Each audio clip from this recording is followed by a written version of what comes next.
48,21,000 కోట్ల రూపాయలతోని బడ్జెట్లు ప్రవేశపెట్టి అదేవిధంగా బడ్జెట్ మొత్తం సారాంశాన్ని చూస్తే మొత్తం బడ్జెట్లో తెలంగాణ అనే పదాన్ని నిషేధించిండ్రు. తెలంగాణ అనే పదాన్ని కూడా పలకడానికి కేంద్ర ప్రభుత్వము ఇష్టపడడం లేదు. 10వ బడ్జెట్ సమావేశాల సందర్భంగా ప్రధానమంత్రి గారు తెలంగాణ రాష్ట్ర ఏర్పాటు ప్రక్రియను తప్పుపట్టినప్పుడు తెలంగాణ రాష్ట్ర ఏర్పాటు ప్రక్రియనే పార్లమెంటు విధి విధానాలు ఉల్లంఘించి ఏర్పడింది అని అన్నప్పుడు వారి మనసులో ఇంత కక్ష ఉంది తెలంగాణ పట్ల అనేది తెలంగాణ ప్రజలు ఊహించలేదు. వారు మొదటి నుంచి ఎందుకో తెలంగాణ పట్ల వివక్ష కాదు కక్ష చూపిస్తున్నట్టుగా అనిపిస్తుంది. గతంలో కేంద్రంలో ఉండే ప్రభుత్వాలకు ప్రతిపక్ష పార్టీలు అధికారంలో ఉన్న రాష్ట్రాల పట్ల వివక్ష చూపిస్తారని చర్చ జరిగితే అది ఎట్లుంటుందో మాకు అర్థం కాలేదు. కానీ ఇప్పుడు నరేంద్ర మోడీ గారి ప్రభుత్వము వివక్ష కాదు కక్షాపూరితంగా తెలంగాణ ప్రజల పట్ల వ్యవహరించింది అని చెప్పి స్పష్టంగా మా ప్రభుత్వం భావిస్తున్నది. ఏపీ పునర్విభజన చట్టంలో భాగంగా ఆంధ్రప్రదేశ్కు రాజధాని నిర్మించడానికి, ఆంధ్రప్రదేశ్కు పోలవరం నిర్మించడానికి, ఆంధ్రప్రదేశ్లో వెనుకబడిన జిల్లాలకు నిధులను కేటాయించడానికి ఎన్ని రకాలుగా ఆంధ్రప్రదేశ్కు నిధులను కేటాయించాలనో అన్నిటికీ ఆంధ్రప్రదేశ్ పునర్విభజన చట్టాన్ని ప్రస్తావిస్తూ ఆ నిధుల కేటాయించడానికి ఒక అవకాశంగా తీసుకున్నారు. ఆంధ్రప్రదేశ్కి ఇచ్చే నిధులను ఆంధ్రప్రదేశ్కు ఎందుకు ఇస్తున్నారని మేము అడగడం లేదు. పునర్విభజన చట్టంలో భాగంగా ఆంధ్రప్రదేశ్కు నిధులు ఇచ్చినప్పుడు పునర్విభజన చట్టంలో భాగంగా తెలంగాణకు నిధులు ఇవ్వాలన్న బాధ్యత కేంద్ర ప్రభుత్వానికి లేదా? అదే ఆంధ్రప్రదేశ్ పునర్విభజన చట్టంలో బయ్యారం ఉక్కు కర్మాగారం ఉంది, కాజీపేట రైల్వే కోచ్ ఫ్యాక్టరీ ఉంది, సాగునీటి ప్రాజెక్టులలో పాలమూరు రంగారెడ్డి ఎత్తిపోతలకు కేంద్ర ప్రభుత్వం పోలవరంకి ఏ విధంగా నిర్మాణానికి సహాయం అందిస్తున్నారో ఆ విధంగా నిధులను కేటాయించాలన్న ఆలోచన కానీ, అదేవిధంగా గిరిజన యూనివర్సిటీ 10 సంవత్సరాల తర్వాత ఇప్పుడు మొదలైన ములుగులో దాన్ని నిధుల విషయంలో కానీ, అదేవిధంగా మేము స్పష్టంగా ప్రధానమంత్రి గారిని కలిసి మీకు నమోమి గంగే ప్రాజెక్టు లాగానో సబర్మతి రివర్ ఫ్రంట్ లాగానో మీ గుజరాత్కు మీ ప్రాంతాలకు ఏ విధంగా అయితే మీరు నిధులను కేటాయించుకున్నారో ఆ విధంగా మూసీ రివర్ డెవలప్మెంట్ ఫ్రంట్కు నిధులు కేటాయించమని చెప్పి మేము అడగడం జరిగింది. విశ్వనగరంగా విస్తరిస్తున్న 5 ట్రిలియన్ ఎకానమీ అని పదే పదే చెప్పే నరేంద్ర మోడీ గారు మీ ఆలోచన ఈ దేశం 5 ట్రిలియన్ ఎకానమీకి చేర్చుకోవాలంటే భారతదేశంలో 5 మహానగరాలలో హైదరాబాద్ నగరం ఒకటి. ఈ హైదరాబాద్ నగరానికి మెట్రో విస్తరించడం ద్వారా ఇక్కడ మౌలిక వసతుల యొక్క అభివృద్ధిని చేయడం ద్వారా విదేశాల నుంచి పెట్టుబడులను ఆకర్షించి లక్షలాది మంది నిరుద్యోగ యువకులకు ఉద్యోగ ఉపాధి అవకాశాలు కల్పిస్తే దేశం యొక్క ఎకానమీ పెరుగుతుంది అని చెప్పి వారికి చెప్పడం జరిగింది. కానీ మెట్రోకు కానీ మూసీ రివర్ డెవలప్మెంట్ ఫ్రంట్ విషయంలో కానీ RRR రీజనల్ రింగ్ రోడ్ విషయంలో కానీ ఏ విషయంలో కూడా ఈ బడ్జెట్లో ఒక్క రూపాయి కూడా తెలంగాణకు ఇవ్వడానికి ప్రయత్నం చేయలేదు. ఆనాడు యూపీఏ ప్రభుత్వంలో కేటాయించిన ITIR కారిడార్ను గతంలో తెలంగాణ అధికారంలో ఉన్న ప్రభుత్వము కేంద్ర ప్రభుత్వం ఇద్దరు వివక్ష వల్ల ITIR కారిడార్ను మరుగున పడిపోయింది. ITIR కారిడార్ వస్తే పెట్టుబడులు వస్తాయి, పెట్టుబడులతో పాటు IT రంగ నిపుణులకు వేలాది లక్షలాది ఉద్యోగాలు వస్తాయి.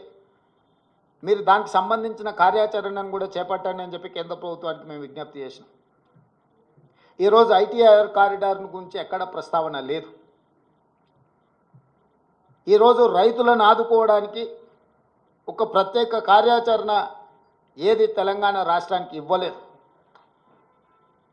ఎడ్యుకేషన్ పట్ల కానీ, ఇరిగేషన్ పట్ల కానీ, హెల్త్ పట్ల కానీ, ఎంప్లాయ్మెంట్ పట్ల కానీ ఏ ఒక్క అంశంలో కూడా కేంద్ర ప్రభుత్వము తెలంగాణ యొక్క అభివృద్ధి కోసము ఆలోచన చేయలేదు.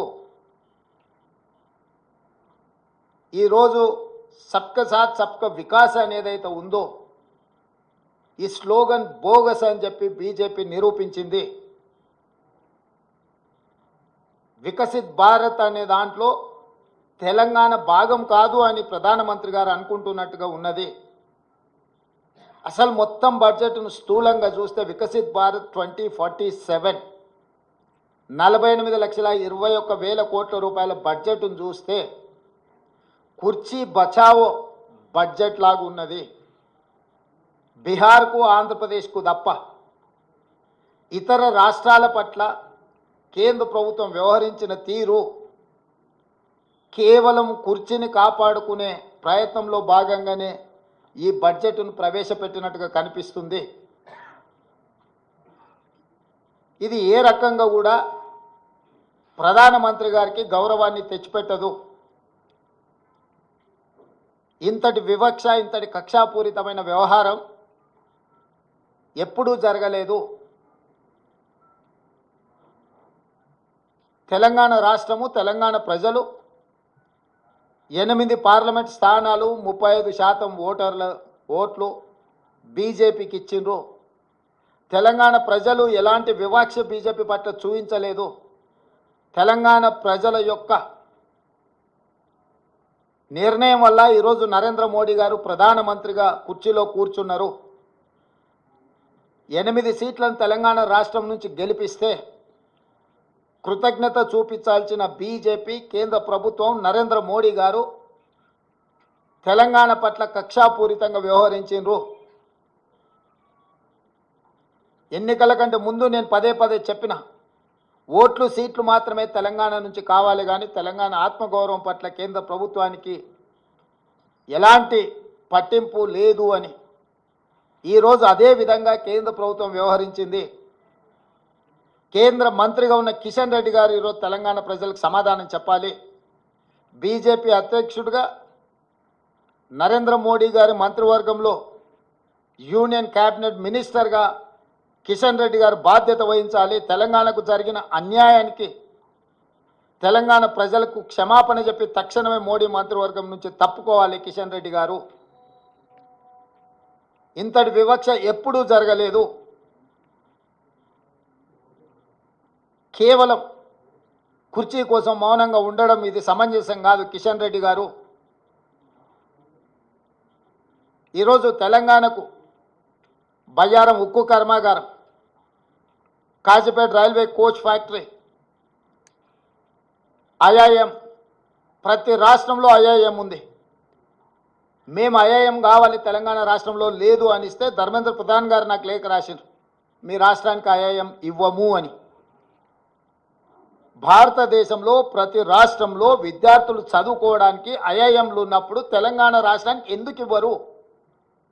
నేను ప్రధానమంత్రి గారిని కలిసి స్వయంగా ఐఐఎంకు లెటర్ ఇస్తే ప్రధానమంత్రి గారు సంబంధిత శాఖ మంత్రికి పంపిస్తే ధర్మేంద్ర ప్రధాన్ గారు నాకు లేఖ రాసిండ్రు 3 రోజుల క్రితం, మీ తెలంగాణ రాష్ట్రానికి ఐఐఎం ఇవ్వము అని. ఎందుకు ఇవ్వరు? ఐఐఎం మనకి ఇవ్వనప్పుడు కిషన్ రెడ్డి గారు ఎందుకు కొనసాగుతున్నాడు కేంద్ర మంత్రిగా? పాలమూరు రంగారెడ్డి ఎత్తిపోతలకు కేంద్ర ప్రభుత్వం ఎందుకు నిధులు ఇవ్వను అంటుంది? పోలవరం నిర్మాణానికి 1000 కోట్ల రూపాయలు ఇచ్చే కేంద్ర ప్రభుత్వం ఎందుకు పాలమూరు రంగారెడ్డి ఎత్తిపోతలకు కేంద్ర ప్రభుత్వం ఆర్థిక సహాయం చేయనంటుంది? అమరావతి నిర్మాణానికి 1000 కోట్ల రూపాయలు ఇస్తా అంటున్న కేంద్ర ప్రభుత్వం హైదరాబాద్ నగరంలో మెట్రో విస్తరణకు కానీ, మూసీ రివర్ డెవలప్మెంట్ ఫ్రంట్కు కానీ, రీజనల్ రింగ్ రోడ్ కోసం కానీ, వరంగల్లో, ఆదిలాబాద్లో ఏర్పాటు చేయాలనుకుంటున్న ఎయిర్పోర్టులకు ఎందుకు ప్రత్యేకంగా